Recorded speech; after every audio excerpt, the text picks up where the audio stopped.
My 30F spouse, 35 male, has been experiencing behavior that has only become increasingly concerning. In the past 2 months now, he has been talking about things that he claims are happening but he's never mentioned before. As some background info, when his behavior first started getting concerning, I managed to convince him to go to the hospital to get checked out for his mental health. He wasn't even seen by a doctor and he was told he just needs to take a certain medicine to help him sleep. The issue is he also smokes weed, so this medicine does not mix well with that. He won't quit smoking. We also have 2 very young kids. Back to the weird recent behavior, he claims he had an old email with an inheritance that got hacked and he needs access to it. I tried helping him get on it, but he hasn't used it in literally the 12 years we've been together. I only knew of its existence previously when I helped him switch his Facebook login, and that was an email attached. Another example is that he believes everyone is talking about him to me and everyone else. I mean literally everyone else. He thinks there's some sort big thing planned to hurt him or do something horrible to him soon and that we're all on it. On a few other separate occasions he's asked about a show that we're on and asked how much money I'm being paid to keep a secret. He also thinks I'm having secret phone calls and that I've apparently left the room to accept these calls, which then results in me coming back crying about something I've apparently discussed on the phone. Whenever I try to explain to him that none of this is happening, he fights back saying that I'm just lying to him and to tell him the truth. That I need to tell him the truth or something bad is going to happen. It's gotten so bad, he ended up getting fired from his job because he was barely showing up. He kept going to the cop station to make a report instead of going to work. After he got fired, there was some sort of tense situation where they ended up calling a wellness check for him, because they were afraid he's going to come back and hurt someone. The cops showed up while I was also home and he said he wouldn't hurt someone, he only acts in defense. In the recent weeks, he's gone from screaming at me demanding answers to just not talking to me at all. At this point I'd rather he just not interact with me. The reason I'm writing this is because of what happened today. It was a nice day out and I asked if he would come with me for a walk with our kids, to which he agreed to. He barely spoke a word to me or the kids on this walk, and when we came across a playground, I asked if we should take the kids there for a few minutes of play. He then got upset at me for suggesting it and said I always control everything and I'm the queen of the decisions. I didn't even tell him we were doing that, I just asked. When I mentioned this he just said do whatever you want, like always, so I figured why not. So I played with the kids at the playground and he did his own thing. Someone left a couple various balls there and he was throwing them around. He then picked up the football and threw it in my direction. It flew past me a couple feet from me. I asked why he did that and he said, "Why are you upset? It didn't hit you," to which I responded, "Well, what if it did?" He then said if I wanted it to hit you in the head I would have thrown it that way. Then he started on a rant about how he's going through the same thing with everyone lying to him. After which he sat down in the corner of the park and was doing literally nothing. I was getting upset, so I packed up the kids and started walking to leave the park. I said to him we're going home and started walking away. Apparently he tried to yell out to us but ended up taking a different way home than we did. He told me this when he met me on the street when we were almost home, saying that next time I want to be an idiot and walk away, maybe stop and listen for him calling out. I didn't hear him, but honestly he could have easily caught up to us. I was getting more and more upset and said I wanted to go for a drive to get coffee and he said fine. I said I wanted to take the kids and he asked why. Then I said fine, you stay home with them, and he said no, they can go with you, and started putting them in the car. I got in the car, and he got in the passenger seat, to which I asked him if he's coming with. He said yes and to drive.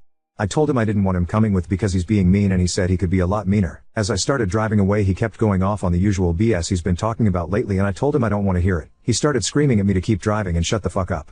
I stopped the car and told him to get out, and he made a motion like he was going to punch me but punched his hand in front of my face. At this point I started crying and yelling at him to get out, and he yelled back no, just drive. I then said I should just drive him to the police station for that, and he said he would choke me unconscious before we even got there. I was crying even more at this point and said I don't want to be with him anymore and I want him out. He said no.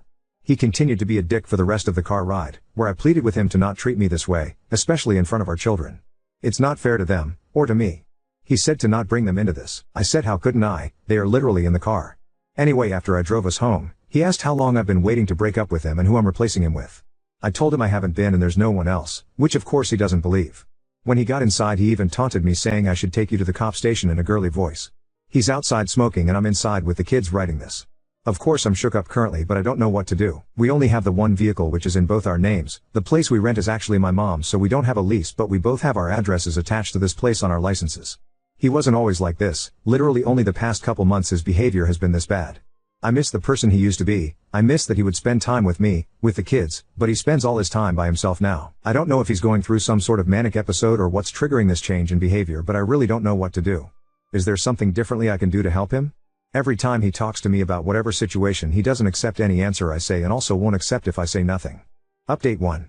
Obviously it got a bit too much to keep up with responding, but I just want to say I really appreciate the help.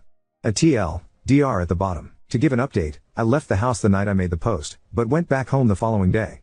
I wanted to be able to collect some sort of evidence I could use, because my spouse has been really good at downplaying his symptoms to any authority figure.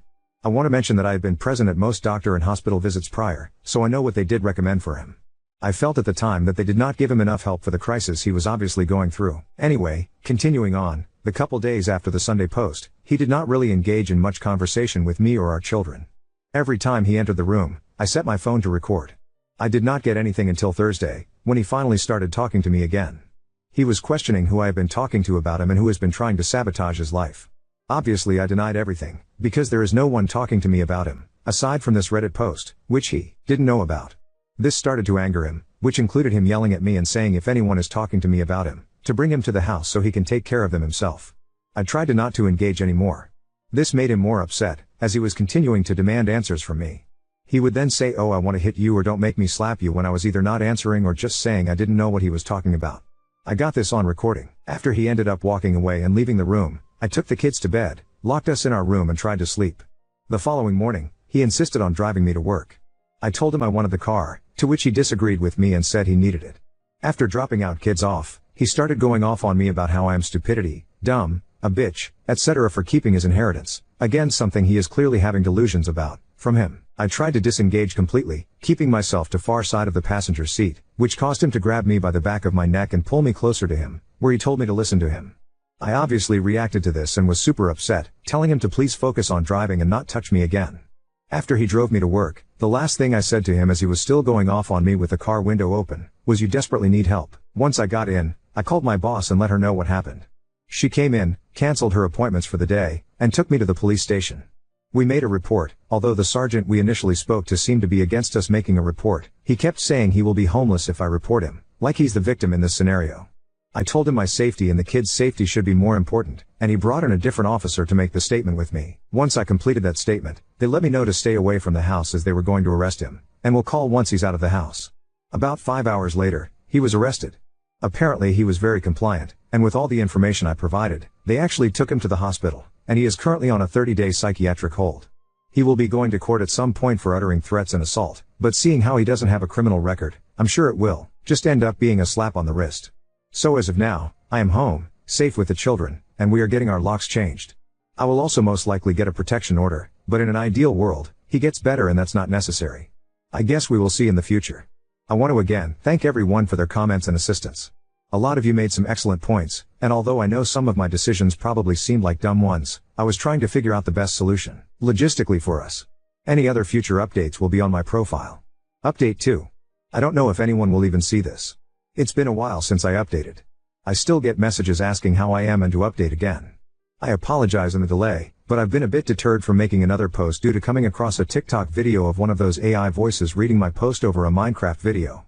If one of those channels decides to post this one, please don't, but if you do anyway, blah blah blah blah blah, we can't make our own unique content. Anyway, on to the actual update. My spouse is doing a lot better. He received the treatment he needed in the psych ward of the hospital, gets a shot every so often instead of taking pills, and only smokes cigarettes now. He's back to his normal self, engages in conversation with myself and our children like he did before this crazy shit happened, has a job, and honestly, is being a better partner overall. It took a lot of time for me to feel like I could trust him again, but we've taken a lot of time to work on things and get back to how we should be. I know a lot of people wanted me to leave and never look back. But you have to realize how he acted in my initial post was nothing like how he is as a person. Obviously he had some sort of weird psychosis happening, which could have been a result of a high intake of marijuana, plus a couple added stressors. I don't want to go into too many details because it will give away where we are, but basically something traumatic happened under 10 years ago that happened again a month before he started acting strange. It was one of those types of events that forces you out of your home for undetermined amount of time. Anyway, that's all the detail I want to go into that. Obviously he was affected by it more than I thought, because when this event happened, I was the one having a difficult time and he was. I rock. But after we were able to go back home and have some normalcy, that's when things started changing for him. It started with him randomly needing to gain access into an old email, to thinking he was being recorded all the time like he was on the Truman Show or something, to thinking that everyone, including me, was out to get him. This is when the threats of violence started happening. I was obviously in disbelief because in the entire time we've been together, nothing like this has ever happened. I never once felt like I was unsafe. I never felt scared. Until the threats continued to come, and he started to escalate. After he made excellent progress in the hospital and I had many reassuring conversations with the psychiatrist, I allowed him to come home when he was discharged. It was so hard not having him around. I cried all the time. Our kids really missed their dad, and he really missed us. He needed to get help, and I'm so thankful I was able to find an effective solution. This will most likely be my last update. I don't really think I'll need to add any other details, but again, I just want to thank everyone for their messages and comments, even the ones who called me an idiot lol. Now on to second story. Refused to let Simon's mom force him into my adult game, causing a dramatic scene and almost a car accident. I run 2 D&D games. One I run at a local game shop. It is family friendly and I welcome anyone who can behave and take a shower. Second game is run at my house with me and my 4 oldest friends. We get drunk and screw around in the campaign.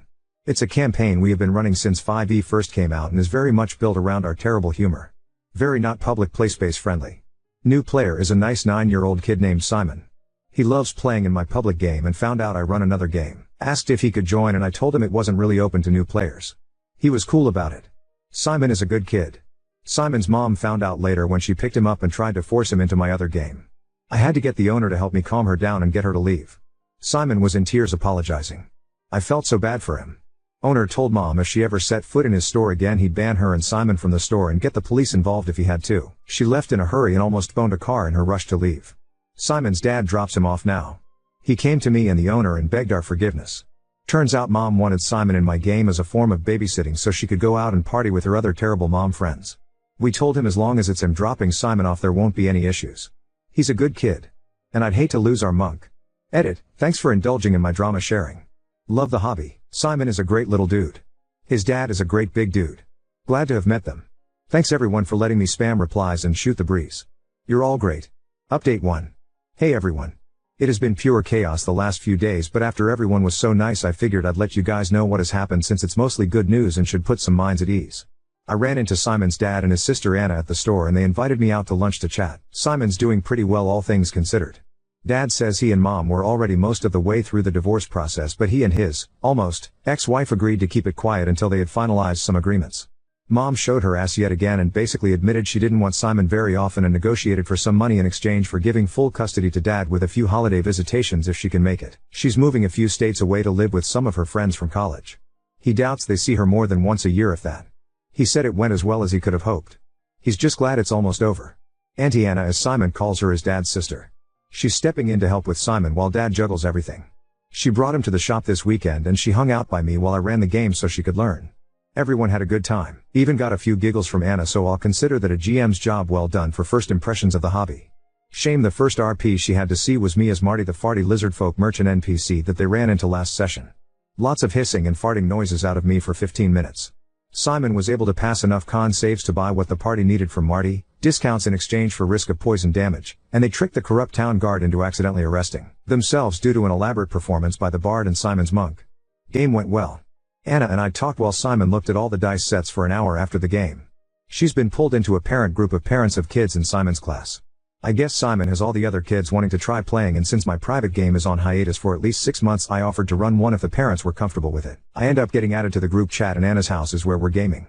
Next day Anna and I met up for lunch and I helped her put together a gaming space in her living room. A few of the moms came by to drop off some snacks and to introduce themselves in person. I feel like I've been adopted into a family of families, but I don't even have a family of my own. Everyone has been great. I'm so glad Simon is surrounded by these people and not people like his mom. The kids were all very well behaved. Anna and I were a bit nervous being the chaperones for a bunch of kids, but Simon's friends are great. They all had a blast making characters and doing the test encounters I had for them.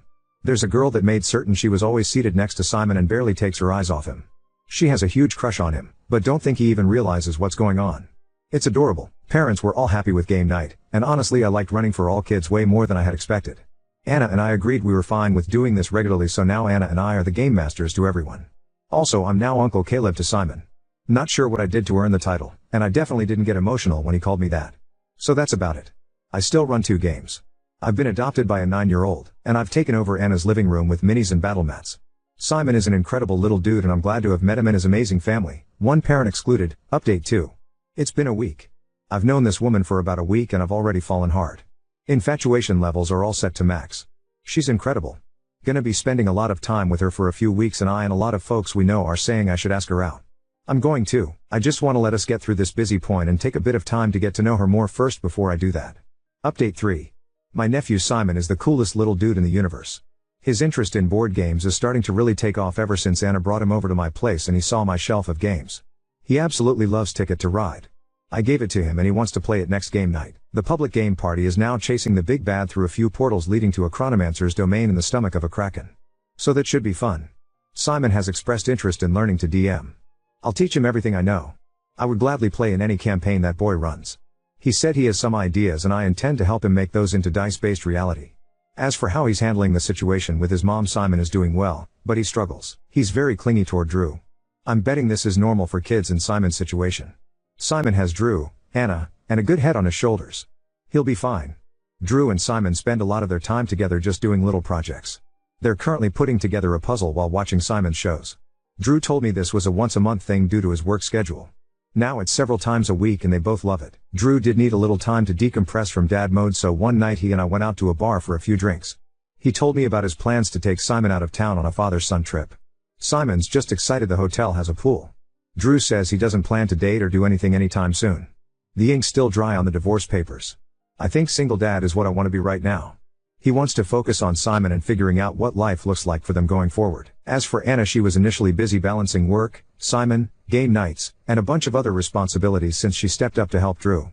Things stabilized a lot faster than anyone expected, with the divorce resolving smoothly and Simon being the easiest child in the world to take care of.